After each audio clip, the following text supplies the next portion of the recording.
with the wisdom. Back on the Rob Dibble Show with Ben Darnell in your afternoon drive. Kurt Kaplan on the ones and twos. Nick Federico on the YouTube channel. And this guy on the mic tonight for UConn versus BU at Toscano. Bob Joyce joins us here on the program. Hey, How are you, buddy? I'm doing well, Mr. Volleyball Champion. Thank you. Right. Gold medalist. Gold medalist. Ben was saying, Bob, that it's really bright there.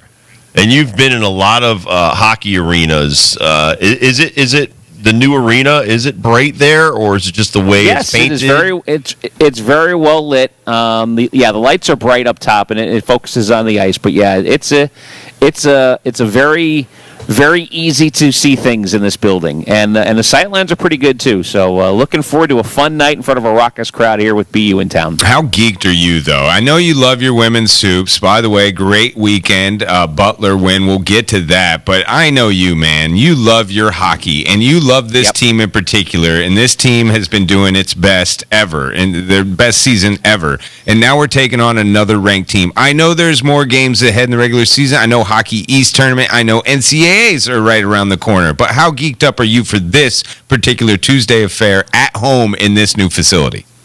Well, it's another stern test for the Huskies. I'm geeked for it, no question about it. Two really good teams, just like Friday night. Adam had a great call of the men's game against Vermont here Friday night, where they got the power play goal late in overtime to win it. By the way, 3 overtime power play game winners in the last minute in the last month. The Quinnipiac game, UMass Lowell at the XL Center, and then Friday night, which has been a big reason why the Huskies have been successful. But look, I think back during the Christmas break, just before the Huskies went to Wisconsin, I had no idea what the Huskies pairwise number was at the time. I think it was like 18, which is better than I thought it would be.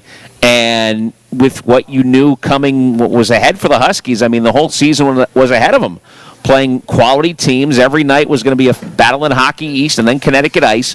So if they had success, you knew they could make some headway, and January was just extraordinary for this team. I mean, sweep New Hampshire, get 4 points up in Orono of the 6 available against the Black Bears, win Connecticut Ice. Suddenly you're up to 4th in the pairwise, but now they've been anywhere from 5th to 10th over the last few weeks. And in talking with Colin Stewart, the men's hockey SID, it seems like that the win Friday against Maine pretty much all but assured UConn their first NCAA berth. Now, a lot of goofy things can happen still, but so the goal is to keep winning hockey games. But look, I mean, nobody saw this coming at the beginning of the year, but they've done a lot of things off the ice that people have not seen from a leadership standpoint.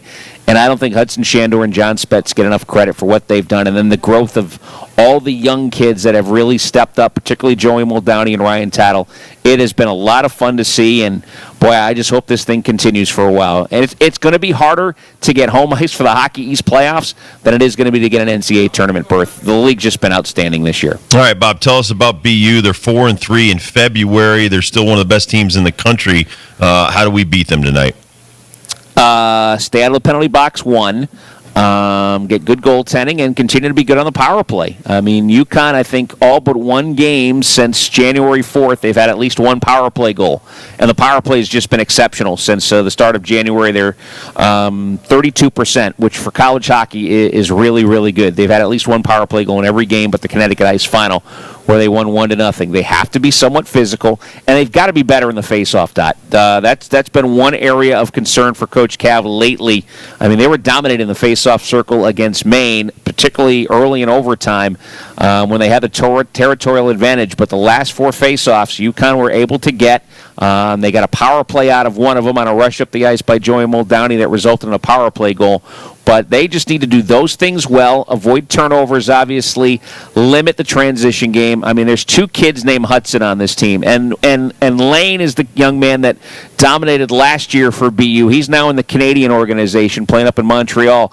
But his 2 brothers, Quinn Ford, a junior, who's having a spectacular year, 18 goals, 20 assists, and then his little brother, Cole, who's a phenomenal defenseman, second-round pick of the Capitals, 9 goals, 23 assists this season. He's the quarterback, and they also have another spectacular freshman in Cole Iserman, first-round pick of the Islanders last season. He's got 16 goals, which leads all Hockey East or NCAA freshmen from that number. So they're a dangerous team, and it seems like They've gotten a little bit of a boost in net since the Russian Mikhail Yegorov has joined the team from juniors in Omaha. He's played the last 9 games for them with a 1.98 goals against and a 9.30 save percentage. So he'll be tough to deal with. But, the Terriers have just been okay, as you mentioned, Dibs, in the last month, and that includes a 5-1 loss at home to Northeastern on Friday. Now, they won at Northeastern on Saturday.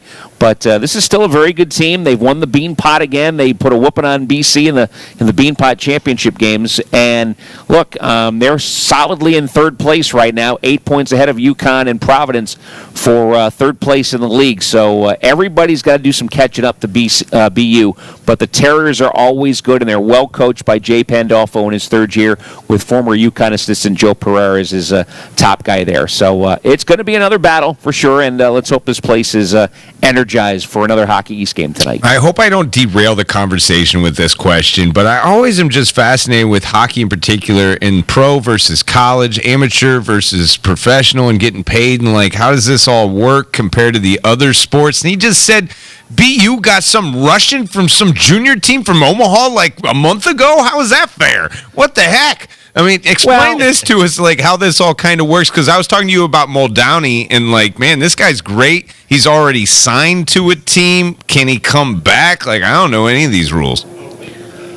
Well, Yegorov came to start the second semester at BU and was immediately eligible to play because he's a junior hockey player. I mean, most guys in college hockey come from juniors. The USHL is a big league here in the States, and in Omaha, Sioux City, Chicago. The BCHL out in British Columbia, the Alberta Junior Hockey League. Those are some of the big major leagues in the U.S. The NAHL is another big-time American junior hockey league. So, yeah, I mean, as long as you're eligible and the numbers work out, yeah, you're able to join the team at midseason like Yegorov has been. So, that's no issue. And remember, too, Ben, I mean, guys out of high school, it is very rare that true high school freshmen join the college hockey fray right away. Right. Most people say unless you're from Minnesota, you're going to juniors to play go to juniors and get some experience for a couple of years before coming to the college level. So you're talking 22 to 25-year-old guys. I mean, John Spetz is 25, if you can believe that.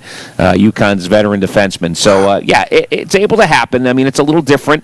And now you guys might be aware of the major junior hockey leagues up in Canada. Apparently next year there's a possibility of those kids who get paid, by the way, by their parent teams in the NHL have the ability to play college hockey next year. So that will certainly change the game of college hockey, probably for the better. But the talent right now is good, but it's about to take another shot up with major junior hockey coming to college hocky. That's crazy, man. And I'm looking at this kid, this goalie, like you said, this Yegorov. He's 6'5". Got a full beard. No, he was drafted in the second round last year in the New Jersey Devils, and now this guy comes from Omaha, like you said, and he can go to college and stuff. Honestly, I don't mind. I think the hockey has just gotten stronger and stronger at the college level, and it's like another minor league system for the NHL. I mean, I love it. Go ahead. Remember this too, though, and then I can use another different look at this. Olivia Miles, Notre Dame's point guard, started school at Notre Dame a semester early when she was a freshman, and she played right away. That's usually different for college basketball. Remember, Alex Caravan came a semester early. He didn't play, obviously, but he came here early. So it's not uncommon for other sports, mostly for maybe baseball, but certainly for hockey. That's not uncommon for hockey. But for the hockey guys, and I know where Ben was going with this, how many, like even on UConn, how many are drafted and after the college season is over, can they go pro and still be eligible to come back and play college hockey? No. Okay. So I'll use an example. I mean, BU had 2 phenomenal kids last year. Macklin Celebrini was a baby-faced freshman who won the Hobie Baker. He's now playing for the Sharks. So once you decide to go pro, you're done. Just like Chase Bradley last year. He had played 3 years here. He could have come back for another year. He chose to go pro. Once you go pro, you cannot come back. Not to interrupt you, for how long after you're drafted can you play college? You can play colleges, for your full 4 years if you want. And the team still owns your rights? Yeah. Yes. See, that's different than baseball. It expires after 1 year. Exactly. So that's crazy. It's different. I mean, they can still trade your rights around. Who was the Russian that used to play here? I totally forgot his name. He played with Tage Thompson. He went, I think he was a Sharks draft pick, and then he got traded to Phoenix. It's not uncommon. But, I mean, you look up and down this BU roster. I mean, you're looking at McCarthy. Gavin McCarthy's a third-round pick of the Sabres. Tom Willander, their outstanding defenseman's first-round pick of 23 of Vancouver. Brandon Swoboda, third-round pick of the Sharks. Ryan Green, second-round pick of the Blackhawks. I mean, they got a lot of first- and second-round guys on this team. And a kid that whose dad grew up in Bristol, Shane LaChance. His dad, Scott, who played at BU, was a Bristol guy. He's a pick of Edmonton, but they've got draft picks up and down the roster, and it's not uncommon for guys to play 1 or 2 years in college and then decide they're ready to go pro because the NHL is a young guy's game. What a game we've got set up for everybody. 6:45 pregame, 7 o'clock the puck will drop. Toscano Family Ice Forum, right on the campus of stores. UConn taking on BU. 2 ranked teams, 2 teams in the top of the Hockey East, 2 teams that are probably going to the NCAA tournament. Let's talk goalies here. I'm guessing Muselic is going to be in net for UConn. Tell the people about him and how good he's been.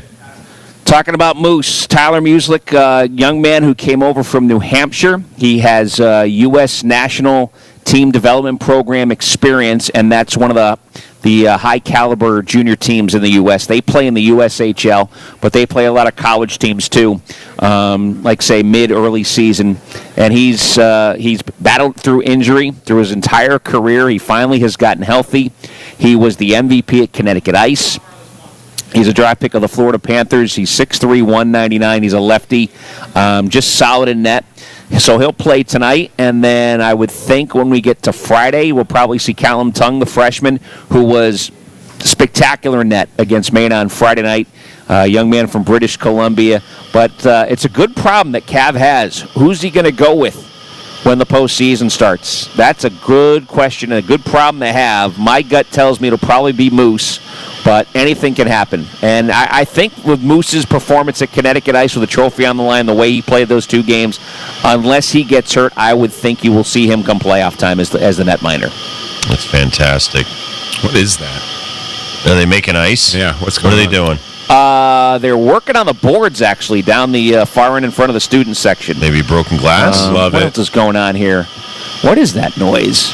You know what they're doing here? It's on the near side here. What they're doing is they're along the boards here, cleaning any ice shavings from along the boards here so they can get it out so the Zamboni can clean it up a lot easier along the edges here. That's what they're doing. You do know that Ben's mom drives a Zamboni, right? Yeah. I do. Oh, absolutely. We have a great conversation about that. I always ask about his mom. She's ready to take over. If anybody at UConn, wants to give up the reins, she's ready to go. She loves ready to move here. Yeah, the Zamboni. She loves the looks. The Zambonis are so well by the painted. way, last night Gino's coming downstairs at Cafe Aura for the coaches show, and he tells me that the BU team's upstairs eating dinner, and he met Jay Pandolfo, their head coach, former NHLer.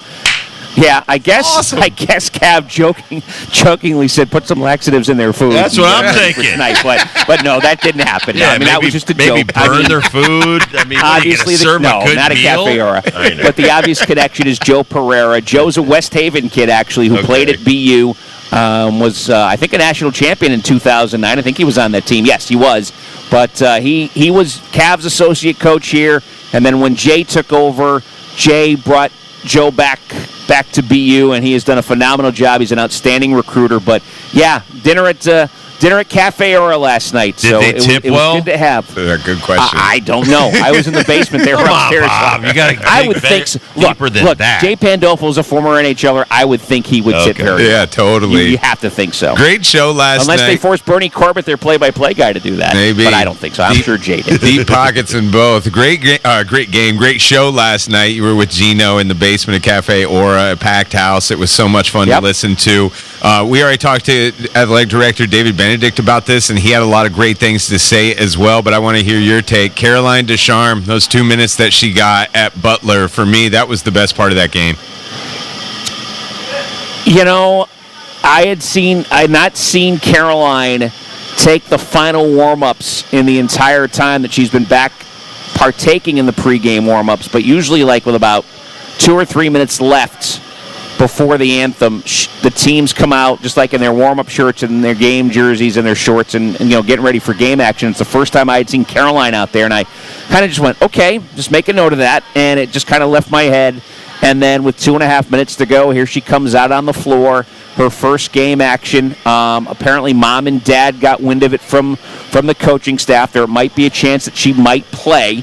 And so they flew in for the game, and with about 2.5 to go, Gino looked at Caroline and said, "You ready to go in?" And she couldn't have gotten up fast enough. But just the road that she has had to get back to this has just been amazing. I think when her career is done, I think she should become an what's the word I'm looking for? Advocate of brain injuries and getting over that, because that's not easy. You might remember the UConn former quarterback Casey Cochran from Connecticut. Oh, yeah. He dealt with a lot of concussions. He told his story pretty well when he retired from the game. But Caroline has just been a wonderful teammate all season long, like another coach on the floor during games and in practice, and it is just a joy to see her back. What kind of impact she'll have is still the million-dollar question, but if she can give them something late in this season, into the postseason, that just makes this team even better. Bob, have a great call tonight with Adam. Pregame starts here at 6:45 on Fox Sports Radio, but big game tonight, number 10 versus number 9, UConn in the top 10. It's wonderful to see, so good luck tonight. Let's play some hockey. He's pumped, man. Thanks, guys. All right, Bob. Have fun. Kick some ice. Kick some ice. Yeah. He loves this, man. He likes his women's basketball, don't get me wrong, but when it comes hockey's to a different animal, and this team in particular, the Whale left Bob a long time ago, and he's never left that out of his heart. And what's replaced that piece is the ice bus. And if this team goes to the national championship, I'll be so happy for all these people that have been involved. Husk ice. We'll take a quick break. We'll come back, do Dibbles and Bits next.